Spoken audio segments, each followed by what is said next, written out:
And welcome into another episode of Jacket Sports Weekly, talking all things Waynesburg sports before the fall break. Men's and women's golf in action over the past week, as well as women's tennis, volleyball, football with their homecoming game this past Saturday, and men's and women's soccer. This is Jacket Sports Weekly.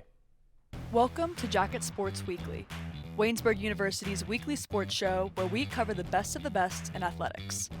Our analysts discuss a multitude of highlight plays such as touchdown passes. And Barber's going to throw again, one-on-one. Does he got it in him? That's a catch! Tyler Richmond with flags thrown everywhere makes the catch! Touchdown Waynesburg! And ones. This was low, Waynesburg's going to get it! Suggs is going to pull away here, go for the layup, and it's going to fall in and one! PJ Suggs! And home runs. Higgins drives one to left field. The left fielder running back, and that ball is out of here. Grace Higgins. Join us every Wednesday to see what's new in Waynesburg University athletics. Michael McKenzie here with you on this episode of Jacket Sports Weekly. Segment 1, we are joined to my left by the birthday guy, Joe Chirillo. Happy birthday to. Thank you, sir. I got to get that out of the way before we really start talking about this segment. We're talking men's and women's golf and women's tennis. First off, we'll talk about women's golf. Finished 7th out of 10 teams at the Grove City Invitational. Performance-wise, who stood out to you in this one? It really came down to the freshman of Allie Walling. She really stood out in that 7 out of 10 teams that Waynesburg placed in. The score total for the team was 400 out of all 4 players. So that's pretty good in the eyes of women's golf. Majority of players shoot around in the hundreds areas, so hitting exactly 400 is very good for this team. Allie Walling was 30th among 66 women throughout the entirety of the field with a 94. Abigail Nobley finished right behind her at the 31st pole position with a 95. So both of them played very well, especially for the course that they were at. They played phenomenal golf throughout the entirety of the day, and I think they're going to continue doing that going into the championships. We'll take the jump to men's golf now. They had their own meet, the Waynesburg Fall Invitational, finished 7th out of 7 teams. Team-wise, not their best day. They've had some good team finishes previously this season, but this one they finished last. Despite the not-so-great finish, though, who stood out in that one to you? It really has been the guy that's been standing out the entirety of the year with Matt Carpeel. He shot a 74 out of 40 golfers. He was 4th total. He's just continued to do that throughout his entirety of his career and also into this season. At the Carlo Invitational that they were at, he took pole position in that one. He continued to take either first, second, or was in the top 5 throughout majority of the other matchups. So he continued to do so with this one. Although it was at home at the Nemicolin Country Club, you do love to see a little bit more than being 7 out of 7. However, I think that's good enough. 324 as a total score. The one that won was Baldwin Wallace with a 296. Not that far off. So still room to compete in, still room to have guys get better going into the championships as well. Now, for both of the men's and women's teams, you mentioned the PAC championships coming up next Monday and Tuesday, October 13th and October 14th. What do you think the teams need to do as a collective to get a better overall team score at the PAC championships competing against the rest of the conference? I mean, it's as golf has always been, is that you constantly want to work on your individual progress to continue the team forward, because the more that you lower your personal score, the more the team score lowers. But also, you want to just really look to the guys and gals that are pushing the team forward with Allie Walling and then Matt Carpeel. You want to be that reinforcement to the other competitors down below to get them to get their scores lower, be able to collect that team score to get to eventual lowest. I think for both of these teams, shooting to just not be at the bottom is going to be what they're really looking for. A lot of these teams are very, very good within the PAC. So looking to just maybe get 2nd, 3rd, maybe even 4th, I think that's the best bet for these golf teams. Let's jump from the course to the court now. Tennis, women's tennis. They're now 6-7 on the season. They've split their last 2 matches against Carlo and Grove City. Just kind of recap those for us briefly. Carlo with a win of 5-2. They continued on, and at that point they got to a 6-6 even season. And so they continued on with their doubles and singles domination. In the doubles with Julia Lazar and Taylor Stevens, they continued on with a 6-4. Then with Aubrey Burns and Allie Bailey, they got a 6-0 sweep in that one. So continue to see some really good doubles matches. In the singles matches, you continue to have really, really high scoring matchups with 6-1, 6-2s, 6-3s twice, and a 6-0 twice as well. And you continue to see that from Julia Umshares, from Julia Corey. Continuing to see that is what we really like to see from the Carlo side. When they looked over into Grove City, Grove City is currently at the top in the standings for tennis. They are the best. You can't really compete entirely with the best of the teams. They did go 7-0, no matches won, but they continue to show that they're competitive. And that's the best thing that we've been able to see from this WU tennis team.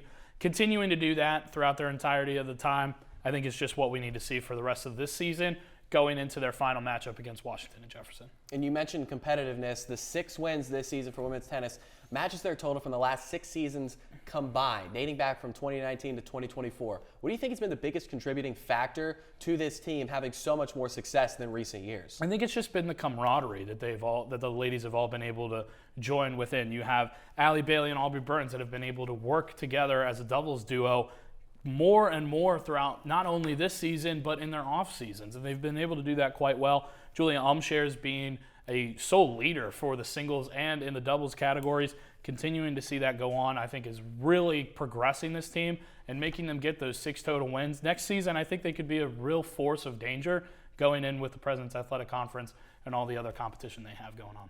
Well, Joe, once again, happy birthday. Thank you for sir. joining us on the desk here on this episode of Jacket Sports Weekly. When we come back, we're talking volleyball on JSW.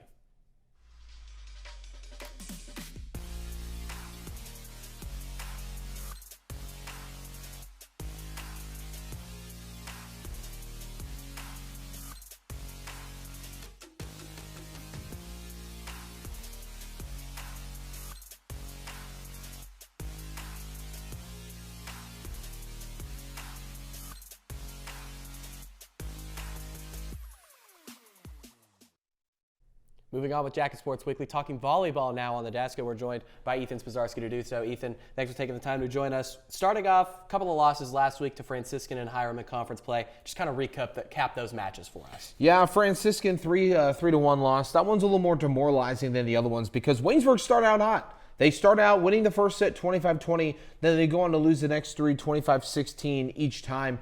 And Waynesburg just in the latter half of each of those last 3 sets they just lost it. And it was a lot of just unfortunate errors, and they weren't able to keep up with Franciscan. So Waynesburg falling to Franciscan there, a very winnable match. With Hiram being swept 3-0, that one wasn't really a shock. And that's nothing towards Waynesburg. It's just Hiram, they're going to compete in the PEC Championship for women's volleyball. They are incredibly good. They sit at 5-1 in the conference so far, including with this win. So that one wasn't as shocking. But, I mean, Waynesburg was outscored 25-13, 25-12, then 25-11. You want to see a little bit more productivity, at least a little bit more of a closer contest, because the Waynesburg has valuable players on this team that can compete. I mean, Christina Zadrozny offensively, in the last 2 games, 20 total kills. She's averaging almost 3 kills a set, over 160 on the season. She's very capable of doing that offensively as a juggernaut for this team, but just 2 rough losses, specifically though Franciscan, hurting just a little bit more with the way it started and how capable they were to win. Now, you talked about the big point differential in that Hiram match. In all 3 sets, that's really been a theme when Waynesburg gets swept. You wanted to make this point, so let's talk about the point differential in sweeps compared to 3-1, 3-2 losses, or even their 2 wins they have this season. Yeah, so McKenzie, I did the math, which that should tell you everything you need to know with some calm math here. Yeah, you don't do math very often. I don't do math at all unless I'm counting chicken tenders that I have on my plate for dinner. But overall, in the 11 sweeps Waynesburg's been faced with so far this year, they've scored 573 total points in those 11 games, averaging 52 points a game, roughly. Now, in the 2 wins Waynesburg has this year, they've scored 182 total points, averaging 91 per game. If that doesn't just tell you the offensive difference between what Waynesburg's capable of and what they actually do, then I don't know what will. Because Waynesburg, when they compete and limit the errors and are consistent, you're seeing the amount of success that is possible. And that just goes to show one of those 2 wins was a comeback reverse sweep over La Roche, which makes it even better. I think overall, if the consistency is there for the team, and that relies maybe even in going down your depth chart a little bit, utilizing some of your younger talented players like Mallory Boyd, I think this is a different take for Waynesburg overall, and we're looking at the season a little differently. Now, you talked about depth as one thing that could potentially change. What are some other things that you're looking at Waynesburg to do to potentially kind of turn the tide on their season? Rough start to conference play, 0-6. Still a lot of season left to make some good things happen, though. What do they need to do, though, to turn the tides and really make that change? Well, I kind of alluded to it a minute ago. It was the errors overall. And against Franciscan, 9 service errors when serving, which means ball wasn't even able to get over the net. And half of those were easily just slow down. You're on a roll, you're on a rally, 2-0 run, fantastic. Waynesburg a lot of times really just stood toe-to-toe with the Barons, but then you just rush the serve. You're not really taking your time. Get it over. Make sure you place it right where you need to place it. That takes care of a lot of it, and that domino effect could have really changed the outcome of that entire game. So Waynesburg really could do that. And overall, just miscommunicating in front. I think there was a lot of miscommunication at Franciscan. I've covered a lot of the home games this year. If they're able just to communicate a little better up front on what they want to do, where people are, maybe, hey, you get this. If it's over there, I'll get it if it's over here. Or if they're seeing Franciscans heavy on one side, okay, we got to make sure we go over there. That's really something they got to pay attention to. So slowing down with the errors, specifically on serves, and then maybe communicate during and seeing and making sure that everyone's in the right place, right time. I think that serves a lot of the problems we've seen this year. Now, moving forward through the remainder of the season, who are some seniors, some upperclassmen you're looking at to make a bigger impact on the season and take more of a leadership role or continue to perform in a leadership role to get some more conference wins, get some better things going for the remainder of the season? Well, I mean, first thing that comes to my mind, Larissa Howe, she just had 11 kills rather against Franciscan, and that in itself she showed as a grad student she's capable of great offensive dominance. Just when she gets up and she's able to smack down, get the kill, there is some lethal force on that ball, and it's impressive to watch. I mean, Christina Zadrozny, I talked about offensive juggernaut, right now for Waynesburg. I think senior-wise, defensively, Paige Mortimer, Riley Roof, Lee Macy Cree are the triplets in the back defensively who've done a really good job with digs and blocking. I think dig-wise, you look at it, all three of them 100-plus digs and are averaging near 2 digs per set. Riley Roofley has 259 assists on the year, so she's primarily been setting up her teammates, and she's been doing it really well. Coach Johnson's been very pleased with her and being able to always set people up rather than always going for the kill. I think those are just some of your big senior leaders that really are allowing this team to look really good when they really need to, and I think are very capable of things. And they've shown that even though they're only 2-15 and 0-6, there are bright spots to this team. Now, to wrap us up a little bit, you mentioned depth earlier in the segment. Who are some underclassmen, maybe some freshmen and sophomores you think that could take a bigger role, play a little bit more, and increase the depth of this team a little bit that you think should be utilized more in order to pick up more wins? Well, 2 underclassmen that are getting used a pretty good amount for being underclassmen. 2 names that come to mind, Madison Zorowski and Mallory Boyd. I think you could even include Ray Bountyog in there. Technically isn't an underclassman, but she's a newer face towards the team who's getting consistent reps. All 3 of them have been consistent in their time playing and are bright spots towards the future for this volleyball team. Overall, I think another not technical underclassman is, Audrey Work. She's a junior, transfer from La Roche. She's been absolutely stellar and probably one of the more consistent all over the court in what she has to do, whether it's offensively, defensively with digs, or blocks. I think you seeing consistent numbers throughout is something else that's really pleasing to the eye. But overall, those 4 names really are going to be a good push towards the future, especially when some of these names are going to be going away. And Zadrozny still has a year herself, too. So that'll be nice to have her for at least one more year. But overall, those are just some of the bright names. And like we saw last year, when Jordan Stein and Paige Cowles and everybody left, that opened the door for a lot of these new underclassmen to step up. We also don't have Krista Wilson. Krista Wilson's out this year. She's a junior. She'll play senior year next year. But we also have her. She consistently is offensively good. So next year is going to be a brighter spot for this volleyball team with the depth that they have provided. Ethan Spozarski talking some Waynesburg volleyball with us. When we come back, Dean Shazer joins us to break down some Waynesburg football. Oh, I didn't see you there. I'm Mia Henkins, and welcome to Buell Hall, home of Waynesburg University's Department of Communication.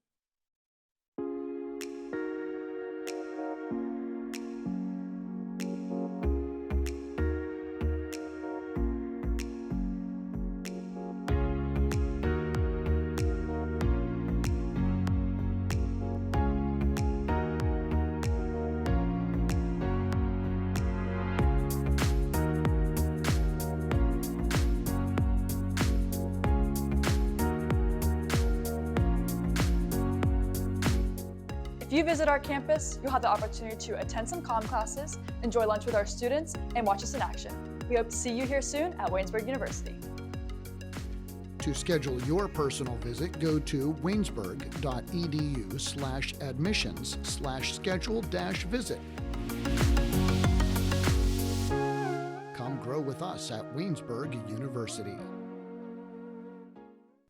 Talking football now on Jacket Sports Weekly, joined by Dean Shazer to my left. Dean, homecoming game last Saturday against Allegheny, but it didn't go Waynesburg's way. 21-11 loss. Just kind of recap how the game went for us. So it was basically the run-pass option that absolutely obliterated Waynesburg's defense. Now, the word obliterated may not be the correct term, but it really was. Allegheny controlled the game as a whole. Waynesburg couldn't get the big stop when they needed to, and offensively, they couldn't get first downs at all, regardless. And a big part of that was the loss of Zane Colley, and that's going to be the main focal point for this offense going forward, is asking yourself, how do we replace Zane Colley? The answer is you can't. You just can't. Yeah, Carson Shriver is a guy who has a different style of running than Colley. Just put his head down, full steam ahead. Colley, where he has patience, grit, and just all around more physical. You're going to be missing your run game, especially with inside the 10-yard lines, and it was evident on Saturday. Allegheny as a whole, also led by Nick Barker at the quarterback position, he just controlled the game, and that was making the right reads on the RPO's run-pass option offense. So you either hand them off the ball or you have something to throw in on a quick, usually under 10-yard route. And they just dominated Waynesburg in that aspect, and most of it was yards after catch. And Waynesburg's defense, especially in the secondary, needs to be better at neutralizing that. And the defensive line didn't get the same pressure that it did against Hiram, where it was very evident that big Eshak Adams in the middle was effective all game. That just wasn't the case Saturday, and that's why Waynesburg lost by double digits. Now, you look at the red zone offense for this team. They had multiple trips to the red zone in this game, only able to muster one touchdown, one field goal. They had the missed field goal. They had a turnover in the red zone. What were the issues for Waynesburg not being able to punch it into the end zone when they got inside Allegheny's 20-yard line? It's not necessarily just, and I had mentioned it's Colley, right? But it's not necessarily just being inside that 10-yard line. It was the 2nd and 1s, the 2nd and 2s, the 3rd and 2s, where Waynesburg just completely collapsed, and it wasn't only the play, it was the play calling. You have early in the game, second drive, it's 2nd down and 1. You run a halfback dive right up the middle that gets stuffed for a loss. So now it brings up 3rd down and 2. And now you run off tackle, outside the tackle. You don't run in between your guard and tackle. You run outside on a 3rd and 2 where you're at midfield at right around your own 40-yard line. So you get a new set of downs. The other set of downs is beyond the 50. And we're looking at that. You take the game one play at a time. It's a cliche, but that's how it is in every single sport, especially football. It's a down at a time. So you got to take advantage. That 2nd and 1, that you have the highest leverage in all of sports and all of football is the 2nd and 1. You can do whatever you want on a 2nd and 1. And the best thing to do is take a deep shot, because where's that ultimately put you? That puts you inside the 30-yard line, inside the 40-yard line, and now you're at striking distance. You're within striking distance, and you're like a cobra. You're ready to pounce and just keep going and keep going. But if you consistently keep beating something that's not working, like the inside run in this case, which it was Saturday, it was ineffective, and that was partially due to the interior offensive line having struggles getting blown back, and it was mainly due to Zane Colley not being there. So take advantage of your short downs and take a shot every once in a while. Waynesburg doesn't open up their offense enough. They play too timid. As Mike Tomlin says, we don't live in our fears, but it's the notion that you do live in your fears. So talk to me about how attainable a 500 record is for this team. They start 2-3. They're 2-1 in PAC play. You look at the rest of their schedule. They got Grove City coming up, then Geneva, then Washington and Jefferson, Bethany, and they finish out with St. Vincent. How attainable is that 500 record? Because at the outset of this season, that was really the goal for this team that was set in stone. Let's get to 5-5. You were 4-6 last year, 4-6 in 2023. A couple of seasons that they just fell short of that goal. How attainable is it for them to still get there, even though they lose what many considered a winnable game against Allegheny? Very winnable, and we've spoken about it, how Allegheny is probably the most comparable to Waynesburg within the conference across all athletics. It just seems that Allegheny and Waynesburg, no matter if it's basketball, volleyball, soccer, women's soccer, tennis, whatever, football, 2 crazy games in the 2 years prior to Saturday, and we thought we were going to be seeing one of those. Unfortunately, we did not. But you look to the end of the schedule, right? You see Bethany and you see St. Vincent. St. Vincent is a team who's just been getting scored on out the wazoo. Hiram, Geneva puts up 55 on them. They've just been getting slaughtered on the defensive side of things. Now, you look at this next stretch, Geneva with their new air raid offense after Grove City, and then you got Washington and Jefferson. It's a tough 3-game stretch. And you're looking at that, you're like, okay, Geneva, and where we should have been 500 a few years ago, ruined our season. Or that was last year. Yeah, that was last year. Last year they go into Geneva 4-5, and you're like, okay, they got something going. They won their last 2. Geneva just smacked them, gave them CTE. I mean, it's pretty much. But talking about Grove City is a team who just defeated that new air raid offense 22-9, and they have a guy called Ben Bladel. He comes off the edge. He had 4 sacks against Geneva. Second, he broke the record. Well, not record. He's now second for single game tackles for loss with 5 in that Geneva game. He's over 40 sacks in his career. He's just going to be a problem. And the thing is, if Waynesburg keeps it close, he's going to be in the whole game. So Hudson's going to get smacked around a little bit just because Grove City's defense, is their thing. That's the nature. Now, Washington Jefferson put up 34 on Grove City. Washington Jefferson also had 83 offensive plays compared to Grove City's less than 40-something, which is insane.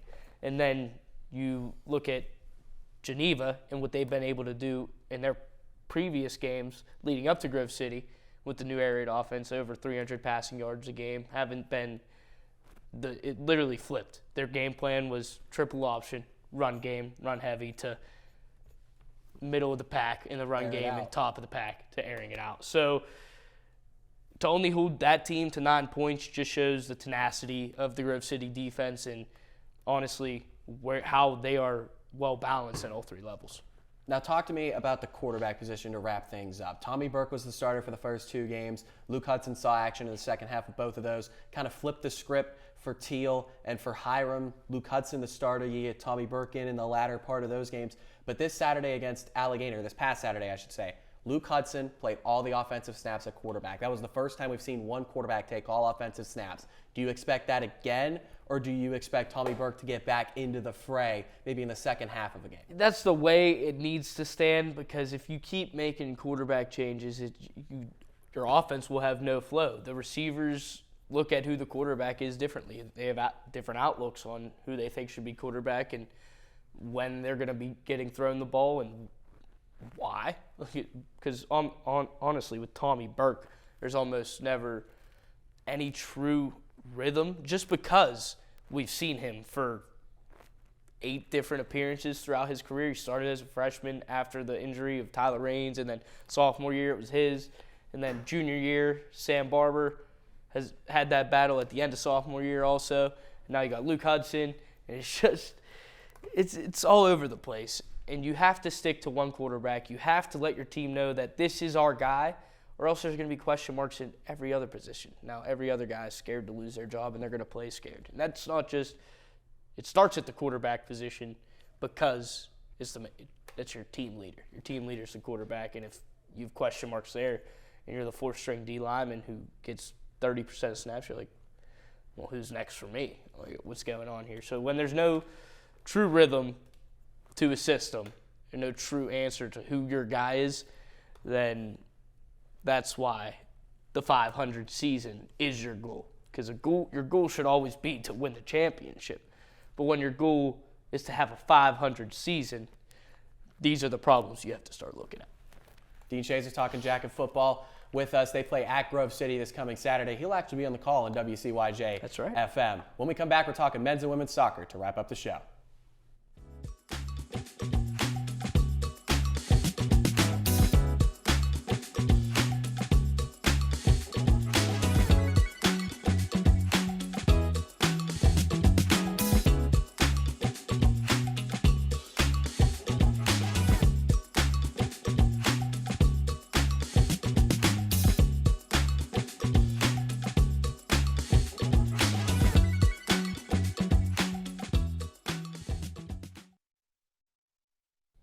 Wrapping up this episode of Jacket Sports Weekly, talking men's and women's soccer. To do so, we're joined by Luke Andruscik on the desk. Luke, women's team starting conference play 2-0-2. Last week they get a win against Allegheny and a draw against Washington and Jefferson. Recap those matches for us. Yeah, that win against Allegheny was a 1-0 win.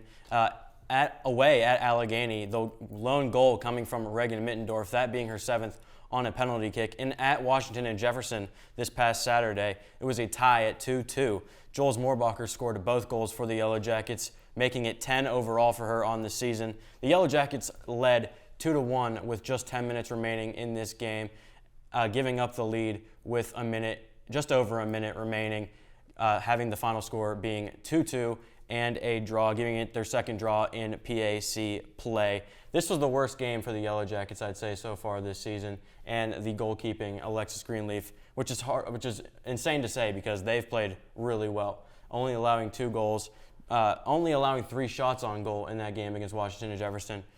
Lex Greenleaf only stopping 1 of those shots. So, yeah, they've been playing well.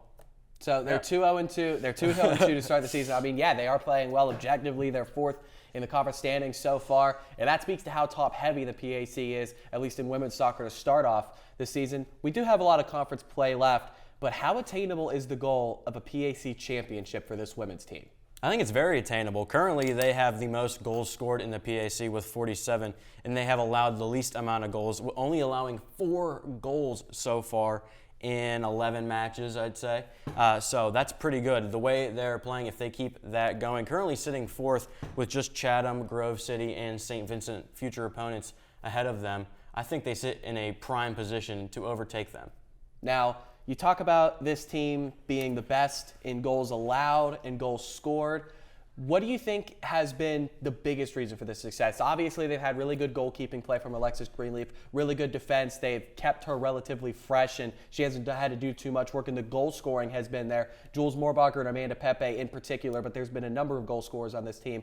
What do you think is the number one reason that the women's soccer team has had such a prolific start? I think it's the ball possession, really, just thinking about it. I don't have the exact number of, percentage of time they've controlled the ball in their game so far this season, but when you watch them, the ball is always in their offensive half or their offensive third of the field. It's rarely on their defensive side of the field. When they have the ball in that offensive side for that long and you only have, say 30% of the time on the other side of the field, you don't have a chance to score. So how are you going to win any games? And when you have the ball in that half of the field where you're attacking the opposing goalkeeper the whole time, you're going to allow goals and you're going to score goals. So I think the ball possession for the Yellow Jackets has been really, really good for the women so far this year. Now we're going to shift things over to the men's soccer team really quick. 2 consecutive losses for the men. Recap how the last 2 matches went for the men's soccer team against Allegheny and against Washington and Jefferson. Yeah, against Allegheny, it was a 2-1 loss. That was last Wednesday. Zach Johnson scored his 9th goal of the season, his PAC leading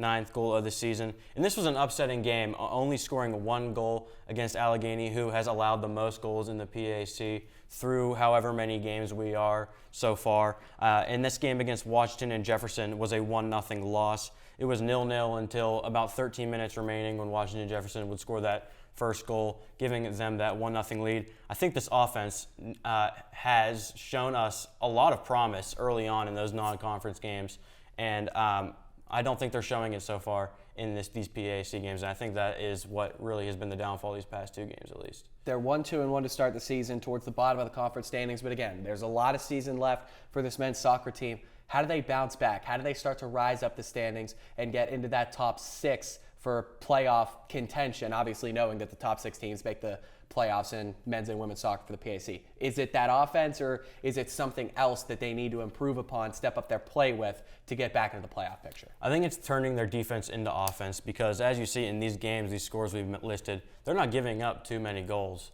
And they need to turn their defense into offense. They're making the plays on defense, but they're not getting it up to their playmakers like Sarpong Kwabia, who's not a forward, but he's a midfielder who's making the plays. Zach Johnson, who has been scoring a lot of goals. John Angle. We've seen these promising guys on offense, these attackers, who have been making plays so far this season. I think if they just get back to going to them, and if they start making plays again, it'll be totally fine.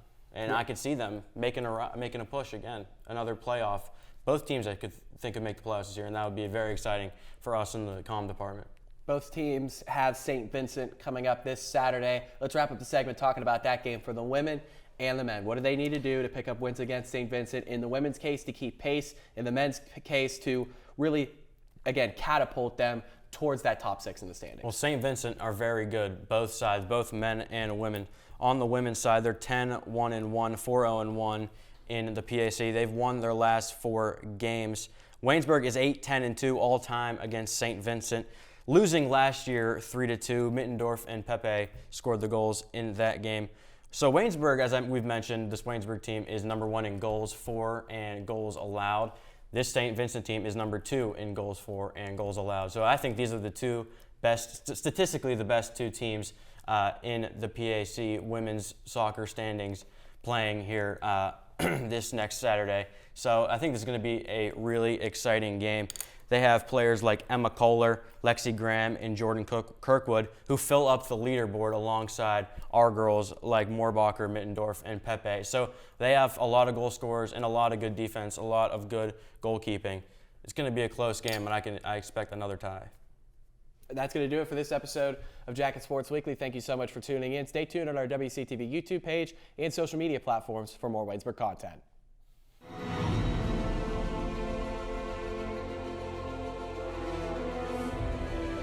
This has been a production of Waynesburg Community Television.